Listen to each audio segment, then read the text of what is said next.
నిత్య పూజలివివు నేరిచినను ప్రత్యక్షమైనట్టి పరమాత్మునికి నిత్య పూజలివివు.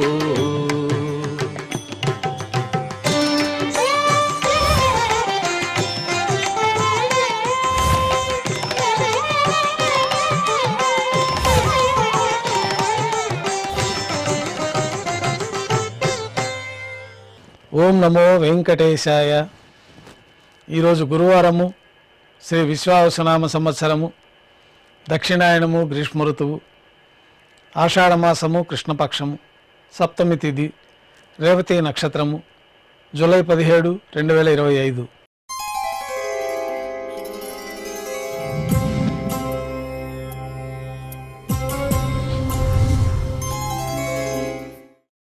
శ్రీవారికి గురువారం ఆర్జిత సేవగా తిరుప్పావుడి సేవ విశేషంగా జరుపుకుంటాము.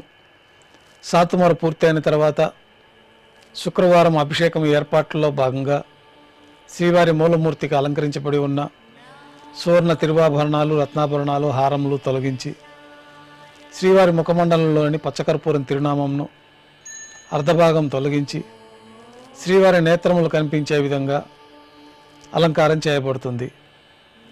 శ్రీవారికి బంగారు పాదకవచములు, సువర్ణ కటిహస్తము, వరదహస్తము, శంకుచక్రములు, కర్ణపత్రాలు, శాలిగ్రామాల హారములతో అలంకరిస్తారు. గర్భాలయం శుద్ధి పూర్తయిన తర్వాత మాధ్యాహ్నిక ఆరాధనలో భాగంగా బంగారు పంచపాత్రలో శుద్ధ జలాన్ని నింపుకొని శ్రీ వైకానస భగవశాస్త్రోక్తమైన ఉపచారములు స్వామివారికి ఉత్సవమూర్తులకు నిర్వహించి తులసీ దళములతో అష్టోత్తర శతనామార్చన జరుగుతుంది. మాధ్యాహ్నిక నైవేద్యంలో భాగంగా అన్నప్రసాదాలు, పాచక కైంకర్య పొరులు సుమారు 450 కిలోల పరిణామంలో తింత్రిణీ రసాన్నం అంటే పులిహోర గరుడాల్వారి ముందు వెండి పీఠం పైన రాశిగా పోసి 8 దిక్కులు శిఖరములుగా అలంకరించి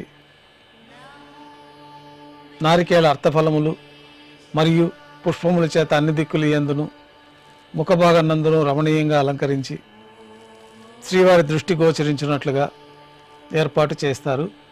గర్భాలయంలో విశేషమైన అన్నప్రసాదములు, వడ, అప్పము, జిలేబీ, మురుకు, పాయసం ఘంటానాదం మధ్య మాధ్యాహ్నిక నైవేద్యంగా సమర్పించిన తర్వాత అన్నకూటం చుట్టూ ఏర్పాటు చేసిన తెరను తొలగించి తిరుప్పావుడి సేవలో భాగంగా వేద పండితులు బంగారు వాకిలిలో శ్రీనివాస గద్య పఠనం చేస్తారు.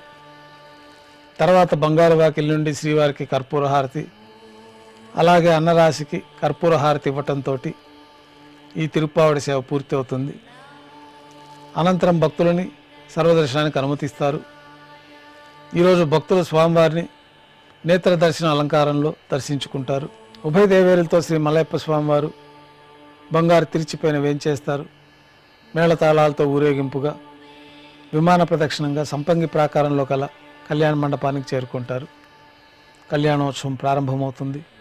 పుణ్యాహవచనము, అంకురార్పణ, రక్షాబంధనము, అగ్నిప్రతిష్ఠ, స్వామివారికి అమ్మవార్లకి కళ్యాణం సందర్భంగా నూతన పట్టు వస్త్రాల సమర్పణ, మహాసంకల్ప పఠనం, మాంగళ్యాలకు ఆరాధన, అభిషేకము, స్వామివారి తరఫున అమ్మవార్లకి మాంగళ్యాల సమర్పణ.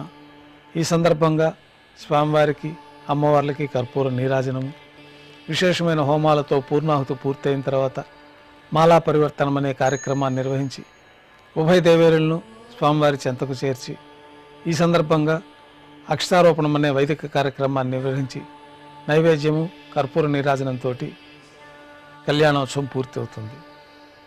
కళ్యాణోత్సవం భక్తుల దర్శనం అనంతరం ఉభయ దేవేరులతో శ్రీ మలయప్ప స్వామివారు మేళతాళాలతో ఊరేగింపుగా ధ్వజస్తంభం వద్ద కల అద్దాల మండపానికి చేరుకుంటారు.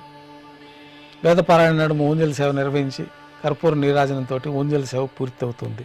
ఉభయ దేవేరులతో శ్రీ మలయప్ప స్వామివారు ఆలయం వెలుపల కల వైభవోత్సవ మండపానికి చేరుకుంటారు. ఆర్జిత బ్రహ్మోత్సవంలో భాగంగా గరుడ వాహనం పైన శ్రీ మలయప్ప స్వామివారు వేంచేస్తారు. కర్పూర నీరాజన సమర్పణతో గరుడ వాహన సేవ పూర్తి అవుతుంది. హనుమంత వాహనం పైన శ్రీ మలయప్ప స్వామివారు వేంచేస్తారు. కర్పూర నీరాజన సమర్పణతోటి హనుమంత వాహన సేవ పూర్తి అవుతుంది. పెద్ద శేష వాహనం పైన శ్రీ మలయప్ప స్వామివారు వేంచేస్తారు. కర్పూర నీరాజన సమర్పణతోటి పెద్ద శేష వాహన సేవ పూర్తి అవుతుంది. బంగారు తిరిచిపోయిన శ్రీ మలయప్ప స్వామివారు వేంచేసిన తర్వాత ఉభయ దేవేలతో కలిపి శ్రీ మలయప్ప స్వామివారి కర్పూర నీరాజన సమర్పణతోటి ఆర్జిత బ్రహ్మోత్సవం పూర్తవుతుంది. సాయం సంధ్య వేళలో 1000 దీపాలతో అలంకరించబడి ఉన్న సహస్ర దీపాలంకరణ సేవ మండపానికి ఉభయ దేవేలతో శ్రీ మలయప్ప స్వామివారు చేరుకుంటారు. వేదం గానం నాదం నడుమ సహస్ర దీపాలంకరణ సేవ నిర్వహించి 4 తిరువీధుల ఉత్సవం పూర్తయిన తర్వాత శ్రీవారి ఆలయంలోకి వేంచేస్తారు. ఆలయంలో నైవేద్యం పూర్తయిన తర్వాత గర్భాలయంలో వేంచేస్తారు. వెంటనే రాత్రి తోమాల సేవ ప్రారంభమవుతుంది. గురువారం సాయంత్రం స్వామివారికి పూలంగి సేవ నిర్వహిస్తారు.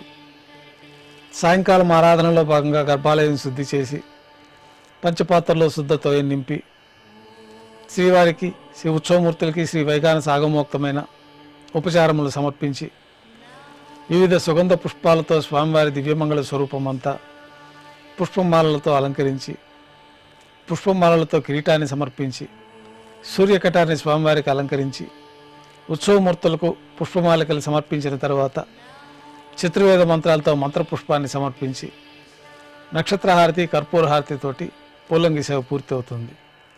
తులసీ దళములతో అష్టోత్తర శతనామార్చన నిర్వహించిన తర్వాత రాత్రి నైవేద్యంలో భాగంగా అన్నప్రసాదాలు పన్యారాలు దోశ ఘంటానాదం మధ్య నైవేద్యంగా సమర్పించి అనంతరం భక్తులని శ్రీవారి సర్వదర్శనానికి అనుమతిస్తారు.